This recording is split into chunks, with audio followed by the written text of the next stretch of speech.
കഴിഞ്ഞ എപ്പിസോഡിന്റെ അവസാനം ഷിന്നിന്റെ അടുത്ത് പ്രേതമായിട്ട് വന്നിട്ടുണ്ടായിരുന്നത് അവന്റെ അച്ഛനായിരുന്നു എന്നതാണ് നമ്മൾ കണ്ടത്. ഇതേ സമയമാണ് ഹാനിനെ കാണാമെന്ന് ഷിന്ന് പറഞ്ഞിരുന്നത്. അവളും ഒരു റെസ്റ്റോറന്റില് ഇവനെ കാത്തിരിക്കുകയായിരുന്നു. എന്നാൽ റെസ്റ്റോറന്റ് അടച്ചിട്ടും ഇവൻ വന്നിട്ടുണ്ടായിരുന്നില്ല. അവളാണെങ്കിൽ അവനെയും പ്രതീക്ഷിച്ച് അവിടെ നിൽക്കുകയായിരുന്നു. അവനും ഓടിക്കിതച്ച് അവിടേക്ക് വരുന്നുണ്ട്. അവനും അവളോട് ക്ഷമ ചോദിക്കുന്നുണ്ട്. കുറച്ച് കാര്യങ്ങൾ സംഭവിച്ചിട്ടുണ്ടായിരുന്നു. അവൾക്കും അവനെന്തോ വിഷമം ഉള്ളതുപോലൊക്കെ തോന്നുന്നുണ്ട്. എന്ത് പറ്റി എന്നൊക്കെ ചോദിക്കുമ്പോൾ കൃത്യമായിട്ടുള്ള ഒരു കാരണം അവൻ പറയില്ല.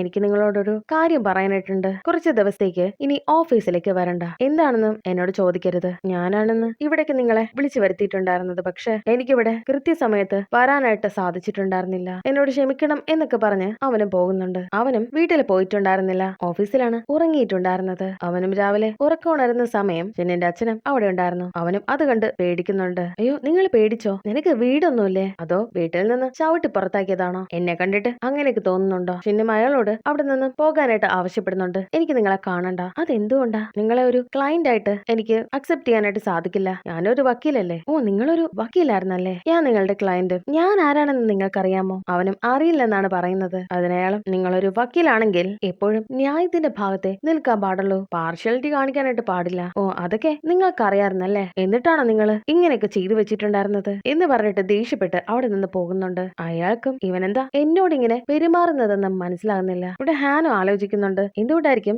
ഓഫീസിലേക്ക് വരണ്ട എന്ന് പറഞ്ഞിട്ടുണ്ടായിരുന്നത്? ഇനി എന്നെ കാണുമ്പോ അവൻ അത്രയ്ക്കും ഇഷ്ടമായിട്ടുണ്ടായിരുന്നില്ലേ? എന്നൊക്കെയുള്ള കൺഫ്യൂഷൻ ആയിരുന്നു അവൾക്ക്. അവളും ഷിന്നിനെ വിളിച്ചിട്ട്, നമുക്ക് ആ ജയുടെ കേസില്ലേ, അതിന്റെ മെറ്റീരിയൽസ് പ്രോസിക്യൂഷന് കൊടുക്കാനുള്ള സമയമായിട്ടുണ്ട്. അതിനവനും, അക്കാര്യം പറയാനായിട്ട് ഞാൻ വിട്ടുപോയി. നമ്മളല്ല ഇനി ആ കേസ് കൈകാര്യം ചെയ്യുന്നത്. അതെന്താ അങ്ങനെ? പുതിയ പ്രേതം എന്തെങ്കിലും വന്നോ? അവനും, എനിക്ക് മറ്റൊരു കാര്യം ചെയ്തു തീർക്കാനായിട്ടുണ്ട് എന്ന് പറഞ്ഞ് ഫോൺ കട്ട് ചെയ്യുന്നുണ്ട്. ഇവൾക്കും എന്തോ പന്തികേട് തോന്നുന്നുണ്ട്. ഷിന്നും അവന്റെ അച്ഛനോട് ഒരു കാര്യം പറയുന്നുണ്ട്. എന്തിനു ഇപ്പൊ ഇവിടേക്ക് വന്നത്? നിങ്ങൾ കാരണം ഞാൻ എത്രമാത്രം വേദനിച്ചിട്ടുണ്ട് എന്നറിയാമോ? എന്നൊക്കെ വഴക്ക് പറഞ്ഞുകൊണ്ട് നിൽക്കുന്ന സമയമാണ് അവിടേക്ക് അളിയനും വരുന്നത്. എന്ത് പറ്റിയെന്നൊക്കെ അവനും ചോദിക്കുമ്പോ കൃത്യമായ മറുപടി ഷിന്നും കൊടുക്കുന്നില്ല. നീ എന്താ ഇവിടെ? ഞാൻ ഫുഡുമായിട്ട് വന്നതാണ്. നിന്റെ അമ്മ നിനക്ക് സ്പെഷ്യൽ ആയിട്ട് ഫുഡ് കൊടുത്ത് വിട്ടിട്ടുണ്ട്. ഈ ഫുഡ് അവന്റെ അച്ഛനും വലിയ ഇഷ്ടമാണ് എന്നവനും ഓർക്കുന്നുണ്ട്. അത് മനസ്സിലാക്കി ഷിന്നും അവനോട്, എനിക്കിപ്പോ വിശപ്പില്ല, ഇതിപ്പോ പിന്നീട് മതി. നീ എനിക്കൊരു സഹായം ചെയ്യണം. എന്റെ ദേഹത്ത് പ്രേതമെങ്ങാനും കയറിയാ അപ്പോ തന്നെ വെള്ളം എടുത്തൊഴിക്കണം. അത് അവനും സമ്മതിക്കുന്നുണ്ട്. അളിയനും ആ ഫുഡ് തുറക്കുന്ന സമയം പ്രേതവും ഷിന്നിന്റെ ദേഹത്തേക്ക് കയറിയിട്ടുണ്ടായിരുന്നു. അവനും, ഞാൻ ഈ ഫുഡ് കഴിച്ചോട്ടെ എന്ന് ചോദിക്കുമ്പോ, പിന്നെന്താ നിങ്ങൾ കഴിച്ചോളൂ, ഞാനിവിടുത്തെ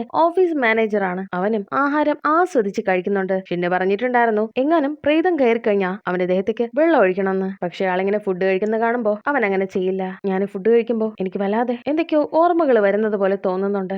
അവനും, എന്റെ അമ്മായിയമ്മ നന്നായിട്ട് ഫുഡ് ഉണ്ടാക്കും. ഞങ്ങൾക്ക് റെസ്റ്റോറന്റ് ഒക്കെ ഉണ്ട്. ഇവിടെ ഹാനും ഒന്നും മനസ്സിലാകുന്നില്ല. ഷിന്നിനോട് ചോദിച്ചിട്ടാണെങ്കിൽ അവനൊന്നും പറയുന്നുമില്ല. അതുകൊണ്ട് പ്രോസിക്യൂട്ടറെ വിളിച്ച് അവളും ഒരു കാര്യം ചോദിക്കുന്നുണ്ട്. ജയുടെ ആ ഒരു കേസ് മറ്റൊരാൾക്ക് എങ്ങനെയാ പോയിട്ടുണ്ടായിരുന്നത്? നിങ്ങൾക്ക് അതിനെക്കുറിച്ച് എന്തെങ്കിലും അറിയാമോ? ഞാനും കേട്ടില്ല. ഒരു കാര്യം എനിക്ക് മനസ്സിലായത്, ഈ ജയുടെ അച്ഛന്റെ പഴയൊരു കേസ് ഉണ്ട്, 20 വർഷം മുന്നേ ഉള്ള കേസ്. അന്ന് ആ കേസ് അന്വേഷിച്ചിട്ടുണ്ടായിരുന്നത് ഷിന്നിന്റെ അച്ഛനാണ്. ഇവർക്ക് അങ്ങനെ തമ്മിൽ ഒരു കണക്ഷൻ ഉണ്ട്. ശേഷം അളിയനും വീട്ടിലേക്ക് എത്തുമ്പോ അവൻ ഫുഡൊക്കെ കഴിച്ചെന്ന് ചോദിക്കുമ്പോ, കഴിച്ചു, പുതിയൊരു പ്രേതം വന്നിട്ടുണ്ട്. പക്ഷെ അവര് തമ്മിൽ അത്ര ചേർച്ചയില്ലെന്നാണ് തോന്നുന്നത്. അതെന്ത് തരത്തിലുള്ള പ്രേതമാണ്? എനിക്ക് തോന്നുന്നത് അതൊരു ആണിന്റെ പ്രേതമാണ്. ഇവരും ആ ഒരു പാത്രം തുറന്നു നോക്കുന്ന സമയം അതിനകത്ത് ഒരു പേപ്പർ ക്രെയിൻ ഇരിക്കുന്നത് അവള് കണ്ടിട്ടുണ്ടായിരുന്നു. ശരിക്കും ഷിന്നാണോ ഈ ആഹാരം കഴിച്ചിട്ടുണ്ടായിരുന്നത്? അല്ലല്ല, അതാ പ്രേതം ബാധിച്ച ഷിന്നാണ്. ആളി ഫുഡ് കഴിച്ചിട്ട് നല്ല ഫുഡാണല്ലോ എന്നൊക്കെ പറഞ്ഞിട്ടുണ്ടായിരുന്നു. ആ പ്രേതത്തെ കുറിച്ച് കൂടുതൽ എന്തെങ്കിലും അറിയാമോ? അയാള് നന്നായിട്ട് സംസാരിക്കുമായിരുന്നു. വളരെ പതിഞ്ഞ സ്വരത്തോടെയാണ് സംസാരിക്കുന്നത്. ഈ ഒരു പേപ്പർ ക്രെയിൻ കണ്ടിട്ട് അവർക്കും എന്തൊക്കെയോ ഓർമ്മ വരുന്നത് പോലെ തോന്നുന്നുണ്ട്. ഇവിടെ ഷിന്നും ഉണർന്നിട്ടുണ്ടായിരുന്നു. ഇത്രയും ഫുഡ് ഞാൻ കഴിച്ചിട്ടുണ്ടായിരുന്നു. അവനോട് ഞാൻ പറഞ്ഞതാ എന്നെ ഉണർത്തണമെന്ന്. നീ എത്ര നാളാ ഇങ്ങനെയൊക്കെ ജീവിക്കുന്നത് ഈ പ്രേതമായിട്ട് ബന്ധപ്പെട്ട്? അത് വളരെ ബുദ്ധിമുട്ടുള്ള കാര്യമല്ലേ? ചിലപ്പോ അപകടത്തിൽ തന്നെ വന്നിട്ടുണ്ടാവാം. അത് ശരിയാ, എനിക്കൊരു ആക്സിഡന്റ് പറ്റിയിട്ടുണ്ടായിരുന്നു. ഞാൻ ഏകദേശം മരണത്തോട് മല്ലിട്ടിട്ടുണ്ടായിരുന്നു. എന്നിട്ട് എന്തുകൊണ്ടാ ഇത് അവസാനിപ്പിക്കാത്തത്? അതിനെനിക്കൊരു സമയം വേണ്ടേ? എപ്പോഴും ഇങ്ങനെ എന്റെ അടുത്ത് വന്ന് സംസാരിച്ചു കൊണ്ടിരിക്കുകയല്ലേ? എല്ലാവരുടെ അടുത്തും ഞാൻ വളരെ നന്നായിട്ടാണ് പെരുമാറിയിട്ടുണ്ടായിരുന്നത്. പക്ഷെ നിങ്ങളോട് അങ്ങനെ ഒരു കാര്യം ഞാൻ ചെയ്യില്ല. അവനും അവിടെ ഇരിക്കുന്ന മന്ത്രം എഴുതിയിരിക്കുന്ന കാർഡ് അയാൾക്ക് കാണിച്ചു കൊടുത്തിട്ട്, ഇതില് നിങ്ങൾക്ക് അട്രാക്ഷൻ തോന്നുന്ന ഒരു കാർഡ് എനിക്ക് എടുത്തു തരാനായിട്ട് പറയുന്നുണ്ട്. അങ്ങനെ അയാളും അത് കണ്ടുപിടിച്ച് ഇവനെടുത്ത് കൊടുക്കുന്നുണ്ട്. എന്നിട്ട് ഫാദറിനെ വിളിച്ച്, എനിക്കൊരു പ്രേതത്തെ ഇവിടെ നിന്ന് പറഞ്ഞു വിടണം. നിങ്ങൾ തിരക്കാണെങ്കിൽ ഞാൻ അങ്ങോട്ട് വരാം. ഞാൻ പറഞ്ഞ പോലും നിങ്ങൾ പോകില്ലല്ലോ, അതുകൊണ്ട് ഞാൻ തന്നെ നിങ്ങളെ പറഞ്ഞയക്കാം. ഇവിടെ അമ്മയും അവര് സൂക്ഷിച്ചു വെച്ചിട്ടുണ്ടായിരുന്ന ഒരു ബോക്സ് എടുക്കുന്നുണ്ട്. അതിനകത്ത് നിറയെ പേപ്പർ ക്രെയിനുകളായിരുന്നു. അത് അവരുടെ ഹസ്ബൻഡ് ഉണ്ടാക്കി കൊടുത്തിട്ടുണ്ടായിരുന്നതാണ്. ചിഹ്നം ദേഷ്യപ്പെട്ട് ഫാദറിന്റെ അടുത്തേക്ക് പോവുകയാണ്. പിന്നാലെ തന്നെ അവന്റെ അച്ഛന് പോകുന്നുണ്ട്. നിങ്ങൾ എന്നെ ഇവിടെ നിന്ന് പറഞ്ഞു വിടാൻ തീരുമാനിച്ചോ? ആ, അത് തന്നെയാ ഞാൻ ചെയ്യാനായിട്ട് പോകുന്നത്. നിങ്ങളുടെ ഈ പ്രവൃത്തിയൊക്കെ കാണുമ്പോ എന്നോടെന്തോ വിരോധം ഉള്ളത് പോലെ എനിക്ക് തോന്നുന്നുണ്ടല്ലോ. എനിക്ക് ഒരു കാര്യം മാത്രമേ അറിയാവൂ, ഞാൻ മരിച്ചുപോയി. മറ്റൊന്നും അറിയില്ല, എനിക്ക് ഓർമ്മയില്ല. ഓർമ്മയില്ല. ഞാൻ എന്ത് പറയണമെന്ന് എനിക്കറിയില്ല. നിങ്ങളോട് ക്ഷമ ചോദിക്കണോ എന്നൊന്നും അറിയില്ല. ഇതിനു മുന്നേ ഇങ്ങനെ എന്തെങ്കിലും സംഭവിച്ചിട്ടുണ്ടോ? ഒരു പ്രേതത്തെ നേരത്തെ തന്നെ അവരുടെ ഐഡന്റിറ്റി ഒന്നും തിരിച്ചറിയാതെ പറഞ്ഞു വിട്ടിരുന്നോ? ഞാൻ മാത്രമാണോ അങ്ങനെ? നിങ്ങൾക്ക് എന്നെ പറ്റി അറിയാമെങ്കിൽ ഞാൻ ആരാണെന്ന് എന്നോടൊന്ന് പറഞ്ഞു തരാമോ? ആ സമയം ഷിന്നു ആലോചിക്കുന്നത് ജയ് പറഞ്ഞിട്ടുണ്ടായിരുന്ന കാര്യങ്ങളാണ്. അയാളുടെ അച്ഛന്റെ മരണത്തിന് ഉത്തരവാദി ഇയാളാണെന്നാണ് ഇവന് കരുതുന്നത്. അവന് ദേഷ്യപ്പെടുന്നുണ്ട്. നിങ്ങളെ വിശ്വസിച്ച ആൾക്കാരെയെല്ലാം നിങ്ങൾ ചതിച്ചു. സത്യസന്ധനായ ഒരു മനുഷ്യനെ നിങ്ങൾ മരണത്തിലേക്ക് എത്തിച്ചു. ആ കുടുംബത്തെ ഇല്ലാതാക്കി. നിങ്ങൾ ഒരുപാട് കുറ്റങ്ങൾ ചെയ്തു. എന്നിട്ട് ക്ഷമ പോലും പറയാതെ മരിച്ചിട്ടുണ്ടായിരുന്നു. നിങ്ങൾ ആരാണെന്ന് അറിയാതിരിക്കുന്നതാണ് നല്ലത്. അത് കേൾക്കുമ്പോൾ ആൾക്കും വിഷമാവുന്നുണ്ട്. പക്ഷെ ഇവനും അച്ഛനെ കുറിച്ചുള്ള ഒരുപാട് നല്ല ഓർമ്മകൾ വരുന്നുണ്ട്. അച്ഛൻ ഒരിക്കലും ഇങ്ങനെയുള്ള കാര്യങ്ങളൊന്നും ചെയ്യില്ലെന്നാണ് ഇവനും വിശ്വസിച്ചിരുന്നത്. പക്ഷെ ചുറ്റുമുള്ള കാര്യങ്ങൾ കാണുമ്പോൾ എന്താണ് ഇവൻ വിശ്വസിക്കേണ്ടതെന്ന് ഇവൻ അറിയില്ല. പ്രേതവും ഇവനോട് ക്ഷമ ചോദിച്ചിട്ട് അവിടെ നിന്ന് പോകുന്നുണ്ട്. അവനും വിഷമിച്ച് വീട്ടിലേക്ക് വരുന്നുണ്ട്. നീ പുതിയൊരു പ്രേതത്തെ കണ്ടിട്ടുണ്ടായിരുന്നോ? നിന്റെ അളിയൻ എന്നോട് പറഞ്ഞിട്ടുണ്ടായിരുന്നു. അവനും ഞാൻ ആ പ്രേതത്തെ പറഞ്ഞയച്ചു. അത് കേൾക്കുമ്പോൾ അവർക്കും വിഷമാകുന്നുണ്ട്. ഇവിടെ ഹാനും ജയുടെ അടുത്ത് പോയി സംസാരിക്കുന്നുണ്ട്. ഞാൻ കുറച്ചു ദിവസം മുന്നെയാണ് അറിഞ്ഞത് നിങ്ങളുടെ അച്ഛന്റെ കേസ് ഷിന്നിന്റെ അച്ഛനാണ് നോക്കിയിരുന്നതെന്ന്. അതെങ്ങനെ നിങ്ങൾ അറിഞ്ഞത്? ഷിന്ന് എന്നെ കാണാനായിട്ട് വീട്ടിൽ വരുന്നതിന് മുന്നേ എനിക്കൊരു മെസ്സേജ് വന്നിട്ടുണ്ടായിരുന്നു. ഷിന്നിനെ വിശ്വസിക്കരുത്, അവന്റെ അച്ഛനാണ് നിന്റെ അച്ഛന്റെ മരണത്തിലേക്ക് നയിച്ചിട്ടുണ്ടായിരുന്നത്. ആ കേസ് 20 വർഷം മുന്നേ അല്ലേ നടന്നിട്ടുണ്ടായിരുന്നത്. അവളും കേസിന്റെ ഡീറ്റെയിൽസിനെ പറ്റി കൂടുതൽ കാര്യങ്ങൾ പറയാനായിട്ട് പറയുന്നുണ്ട്. ആ കേസിന്റെ മെറ്റീരിയൽസ് എന്തെങ്കിലും നിങ്ങളുടെ കൈവശം ഉണ്ടോ? ഉണ്ടെന്ന് അവനും. ഇതെന്തിനാ ഇപ്പൊ ഇതൊക്കെ നോക്കുന്നത്? 20 വർഷം കഴിഞ്ഞിട്ടുണ്ടായിരുന്ന കാര്യമാണല്ലോ. നിങ്ങൾ എന്തിനാ ഈ കേസിൽ ഇത്ര താല്പര്യം കാണിക്കുന്നത്? സത്യം പുറത്തു കൊണ്ടുവരണമല്ലോ. എനിക്കറിയാം നമ്മുടെ കുടുംബത്തിൽ ഒരാള് നഷ്ടപ്പെടുന്നതിന്റെ വേദന എന്താണെന്ന്. എന്റെ ജീവിതത്തിലും അങ്ങനെ ഒരാളുണ്ട്. ഷിന്നും അമ്മയോട് ഒന്ന് സംസാരിക്കുന്നുണ്ട്. അവന്റെ പെരുമാറ്റമൊക്കെ കണ്ട് എന്ത് പറ്റി? നിനക്ക് എന്നോട് എന്തെങ്കിലും പറയാനായിട്ടുണ്ടോ? അതിനവനും ഈ സ്ഥലം വിട്ടിട്ട് നിങ്ങൾ പോകത്തതെന്താ? ഈ സ്ഥലത്ത് അച്ഛനെ കുറിച്ച് ഒരുപാട് ആൾക്കാര് കുറ്റം പറഞ്ഞിട്ടുണ്ടായിരുന്നില്ലേ? നിങ്ങൾക്കും അത് അപമാനമായിരുന്നില്ലേ? എന്നിട്ട് എന്തുകൊണ്ടാ ഇവിടെ തന്നെ റെസ്റ്റോറന്റ് ആരംഭിച്ചിട്ടുണ്ടായിരുന്നത്? അവരും ഇവിടെ നിന്ന് പോകാൻ എനിക്ക് താല്പര്യമില്ല. പോയി കഴിഞ്ഞാൽ എന്തൊക്കെയോ എനിക്ക് നഷ്ടപ്പെട്ടു എന്നുള്ള തോന്നലായിരിക്കും എനിക്കുണ്ടാവുക. നിന്റെ അച്ഛനൊരു മോശമായിട്ടുള്ള വ്യക്തിയാണെന്ന് എനിക്ക് ഒരിക്കലും തോന്നിയിട്ടില്ല. ഒരു ദിവസം സത്യം പുറത്തു വരും. നിങ്ങൾ അച്ഛനെ വിശ്വസിക്കുന്നുണ്ടോ? ഉണ്ടെന്ന് അവരും. ശേഷം ഷിന്നും ആ ഒരു ചെയർമാനെ കാണാനായിട്ട് പോയിട്ടുണ്ടായിരുന്നു. ഞാനിവിടെ വന്നിരിക്കുന്നത് എന്റെ അച്ഛനെ കുറിച്ച് അറിയാൻ വേണ്ടിയിട്ടാണ്. നിങ്ങൾ ഫ്രണ്ട്സ് ആയിരുന്നല്ലോ. അച്ഛനെ കുറിച്ച് ഒരു കാര്യങ്ങളും ഞാൻ ഇതുവരെ അറിയാനായിട്ട് ശ്രമിച്ചിട്ടുണ്ടായിരുന്നില്ല. ഇപ്പൊ എനിക്ക് അറിയണം. എല്ലാ കാര്യങ്ങളും എന്നോട് പറയണം. നിന്നെ കാണുമ്പോ നിന്റെ അച്ഛനെ പോലെയാണ് എനിക്ക് തോന്നുന്നത്. എന്റെ സംസാരം, സത്യസന്ധമായ മറുപടി എല്ലാം അച്ഛനെ പോലെ തന്നെ ഉണ്ട്. നിന്റെ അച്ഛന് ആ ഒരു സംഭവം ഉണ്ടായ സമയത്ത് പ്രോസിക്യൂഷന്റെ ജോലി ഞാൻ ഉപേക്ഷിച്ചിട്ടുണ്ടായിരുന്നു. ഒരു പഴയ കേസ് എനിക്കിപ്പോ ഓർമ്മ വരുന്നുണ്ട്. ഞാനും നിന്റെ അച്ഛനും ഒരുമിച്ച് ജോലി ചെയ്തിട്ടുണ്ടായിരുന്ന ഒരു കാലമായിരുന്നു അത്. എല്ലാ കാര്യങ്ങളും ശരിയായിട്ടുള്ള രീതിയിൽ കൊണ്ടുവരണമെന്നാണ് എന്റെ ആഗ്രഹം. പക്ഷെ ഒന്നും ശരിയായിട്ട് നടക്കുന്നില്ല. എന്താ ചെയ്യുക? അതിന് ഈ ചെയർമാനും അയാളെ സമാധാനിപ്പിച്ചിട്ടുണ്ടായിരുന്നു. ആ സമയം ചൈന ടൗണില് ഒരുപാട് ഗുണ്ടകള് വിളയാടിയിരുന്ന ഒരു സമയമായിരുന്നു. ചൈന ടൗണോ? ആ സമയം ഷിന്നിന്റെ ഒരു കാര്യം ഓർമ്മ വരുന്നുണ്ട്. ജയുടെ അച്ഛൻ മരിച്ചിട്ടുണ്ടായിരുന്നത് ഇതേ ചൈന ടൗണിൽ വെച്ചിട്ടാണ്. എനിക്ക് നിങ്ങൾ വർക്ക് ചെയ്തിട്ടുണ്ടായിരുന്ന ആ ഒരു പോലീസ് സ്റ്റേഷനിലേക്ക് പോകണമെന്നുണ്ട്.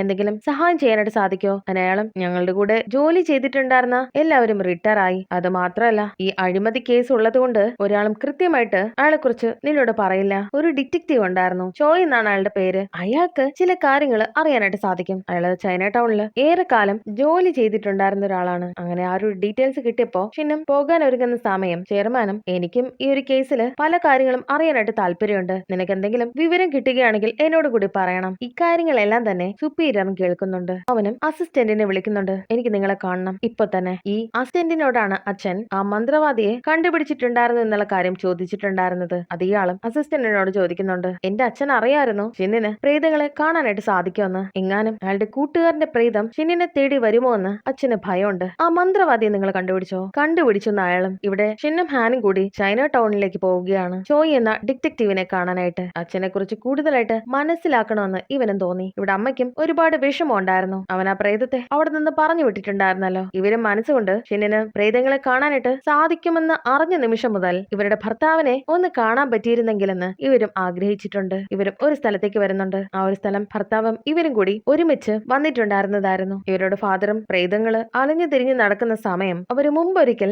ഇഷ്ടപ്പെട്ടിരുന്ന സ്ഥലത്തേക്ക് യാദൃശ്ചികമായി വരാറുണ്ട്. അങ്ങനെ ഇവിടേക്കും അയാള് വരുമെന്ന് അവർക്കും തോന്നി. അതുകൊണ്ടാണ് ഇവരിവിടേക്ക് വന്നിരിക്കുന്നത്. അവരും കുറെ കാര്യങ്ങൾ ഓർക്കുന്നുണ്ട്. ഇവർ രണ്ടുപേരും ഈ ഒരു സ്ഥലത്തേക്ക് സമയം ചെലവഴിച്ചത്. ഇവരുടെ ഊഹം തെറ്റിയില്ല. അയാളും ഇവരുടെ തൊട്ടടുത്ത് തന്നെ ഉണ്ടായിരുന്നു. പക്ഷേ ഇവരാണ് ഭാര്യ എന്നുള്ള കാര്യം അയാൾക്ക് മനസ്സിലാവില്ല. ഇവിടെ സുപ്പീരിയർ വന്ന് നോക്കുന്ന സമയം ചെയർമാന്റെ നിർദ്ദേശപ്രകാരം ആ ഒരു മന്ത്രവാദിയെ ഈ അസിസ്റ്റന്റ് ഇവിടെ പിടിച്ചുകൊണ്ട് വന്നിട്ടുണ്ടായിരുന്നു. ഇത് കാണുമ്പോൾ അയാളും ഷോക്ക് ആകുന്നുണ്ട്. പിന്നെ ഇവിടെ വന്ന് ആ ഒരു ഡിറ്റക്റ്റീവിനോടും സംസാരിക്കുന്നുണ്ട്. ഇവിടെ കുറച്ച് ഗ്യാങ്സ്റ്റേഴ്സ് ഉണ്ടായിരുന്നില്ലേ? പറഞ്ഞില്ലേ 20 വർഷം മുന്നേ? അതെ, റെഡ് ഡ്രാഗൺസ്. അവരെയൊക്കെ 20 വർഷം മുന്നേ തന്നെ തുരത്തിയിട്ടുണ്ടായിരുന്നു. എന്റെ കുടുംബവുമായിട്ട് ബന്ധപ്പെട്ട് ഒരു കാര്യം എനിക്ക് അറിയാനായിട്ടുണ്ട്. ആ ഗുണ്ടകള് വല്ലാത്ത ശല്യമായിരുന്നു. ഇവിടെയുള്ള ആൾക്കാരെല്ലാം അവര് ഒരുപാട് ഭീഷണിപ്പെടുത്തിയിട്ടുണ്ടായിരുന്നു. അവരുടെ കയ്യിൽ നിന്നും പണം വാങ്ങുക, അനുസരിക്കാത്തവരെ അടിക്കുക, അവർക്കെതിരായിട്ട് പോലീസിൽ കംപ്ലൈന്റ് ചെയ്യുക, ഇങ്ങനെ ഒരുപാട് പരിപാടികൾ അവർ ചെയ്യാറിട്ടുണ്ടായിരുന്നു. പക്ഷെ അവരെ ഒതുക്കി തീർക്കാൻ വേണ്ടിയിട്ട് ഒരു ആള് വന്നിട്ടുണ്ടായിരുന്നു. അത് ഷിന്നിന്റെ അച്ഛനായിരുന്നു. അയാൾ ഒരു നല്ലൊരു പ്രോസിക്യൂട്ടർ ആയിരുന്നു. അയാൾ കാരണമാണ് ഈ ഗുണ്ടകളുടെ വിളയാട്ടം ഇവിടെ നിന്നിട്ടുണ്ടായിരുന്നത്. പോലീസുകാരെ ഉപയോഗിച്ച് ആ ഒരു ഗുണ്ടകളെയും ഇവര് അടിച്ചൊതുക്കുന്നുണ്ട്, അറസ്റ്റ് ചെയ്തുകൊണ്ട് പോകുന്നുണ്ട്. അയാൾ വരെ സത്യസന്ധനായ